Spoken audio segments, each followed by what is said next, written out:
सहारनपुर उद्योग व्यापार प्रतिनिधि मंडल के तत्वाधान में स्थानीय व्यापार भवन में एक कार्यक्रम आयोजित किया गया, जिसमें नए सदस्यों को प्रमाण पत्र वितरित किए गए। कार्यक्रम में नए सदस्यों को संबोधित करते हुए महानगर अध्यक्ष विवेक मिनूचा ने इस बात पर जोर दिया कि संगठन अपने सभी सदस्यों के लिए दिन रात तत्पर रहता है। उन्होंने कहा, संगठन समय समय पर किसी भी परिस्थिति में अपने व्यापारी साथियों के सुख दुख में कंधे से कंधा मिलाकर उनका साथ देता है। वरिष्ठ महामंत्री सुरेंद्र मोहन चावला ने भी सभी सदस्यों को संबोधित करते हुए बताया कि व्यापार मंडल अपनी गतिविधियों से समाज को जागरूक करने का कार्य करता है।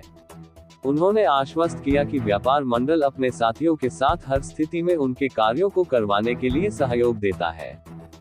आपके द्वारा आया है कि व्यापारियों को बदनाम करने के उद्देश्य से कुछ चीज़ें चल रही हैं। मेरा ये कहना है कि व्यापार मंडल की एक आदर्श व्यापार आचार संहिता है। किसी भी घटतौली करने वाले के साथ, किसी भी मिलावट करने वाले के साथ हम कभी भी, संगठन का कोई व्यक्ति कभी भी साथ नहीं देता। हमारा ये मानना है कि अगर हम 2 से 5 चीज़ों का व्यापार करते हैं तो दिन में 110 से लेकर 112 चीज़ों का उपयोग भी करने का हम लोग काम करते हैं। अगर हम मिलावट करते हैं तो निश्चित रूप से उसका प्रभाव हमारे परिवार पर भी पड़ेगा। लेकिन जहाँ तक बदनाम करने की बात है, जब आपने खुद ही कहा है कि बदनाम, अब व्यक्तिगत स्वार्थों में बदनाम किया जा रहा है तो कड़ी आपत्ति है। आज ये बड़ा दुर्भाग्य है कि कोई भी विभाग इस समय अछूता नहीं है जिसको सरकार के द्वारा टारगेट ना दिया गया हो। जीएसटी विभाग के पास अलग से टारगेट है, खाद्य विभाग के पास अलग से टारगेट है, पुलिस विभाग के पास अलग से टारगेट है, विद्युत विभाग के पास अलग से टारगेट है, मापतोल विभाग के पास अलग से टारगेट है। तो दुर्भाग्य ये है कि आपको अपना टारगेट पूरा करने के लिए अगर व्यापारियों को निशाना बनाना है तो संगठन इतना मजबूत है कि पुरजोर विरोध करेगा। और समय समय पर जब भी व्यापारी को इस उद्देश्य के साथ परेशान किया गया, उत्पीड़ित किया गया है, तो संगठन ने हमेशा सामने रह करके मुकाबला करने का काम किया है। चाहे वो नगर निगम की बात हो, नोटिस भेजे गए, बेतहाशा वृद्धि की गई, ऐसे जीएसटी विभाग हर तिमाही के अंदर नोटिस भेजने का काम कर रहा है।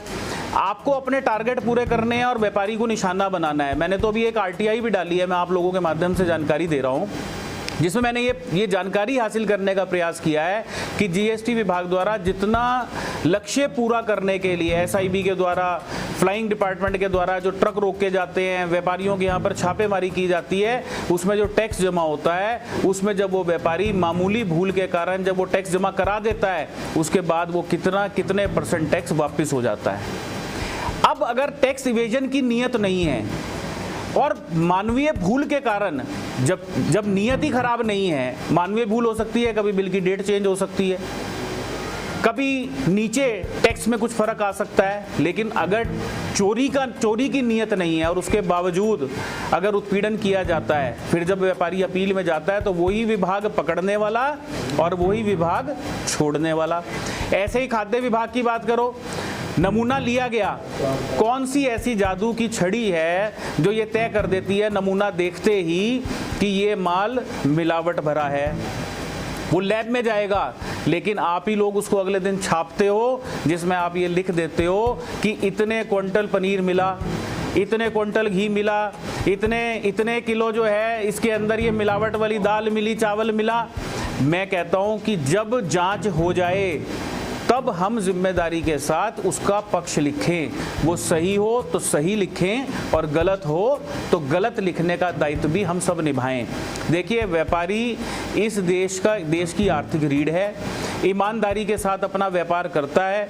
भले ही कुछ लोग अपने स्वार्थों के लिए इसे भामाशाह ना कहकर घटतौली करने वाला कहें, कर की चोरी करने वाला कहें, मिलावटखोर कहें, लेकिन हमें ये भी स्वीकार करना चाहिए कि ये वही व्यापारी है जिसके टैक्स से ये देश आगे बढ़ रहा है। ये सड़कें बन रही हैं, अधिकारियों को तनख्वाहें मिल रही हैं। व्यापारी से ज़्यादा राष्ट्रभक्त कोई नहीं है। अगर सेना के सिपाही सीमाओं पर खड़े होकर देश की रक्षा कर रहे हैं तो आपके देश का जो व्यापारी है वो अर्थ से, अपने योगदान से इस देश को आगे बढ़ाने का काम कर रहा है। तो जितना सम्मान सैनिकों का हो उतना सम्मान व्यापारी समाज का भी होना चाहिए। आज हम लोगों ने यहाँ नए सदस्यों का स्वागत किया है, नए सदस्यों को सदस्यता प्रमाण पत्र वितरित किए गए हैं और साथ ही संगठन के प्रति समर्पण का संकल्प भी लिया गया है। अपनी सामाजिक जिम्मेदारियों को निभाने का संकल्प भी उन व्यापारियों को दिया गया है। हम व्यापारी आदर्श आचार संहिता का पालन करें, ईमानदारी के साथ व्यापार करें अपने परिवार को पालने के लिए, लेकिन व्यापार करें रोजगार उपलब्ध कराने के लिए, अपने परिवार के साथ साथ लोगों को आगे बढ़ाने के लिए, समाज को मजबूत करने के लिए भी हम अपनी जिम्मेदारी का निर्वहन करें। और व्यापारी हमेशा करता भी है।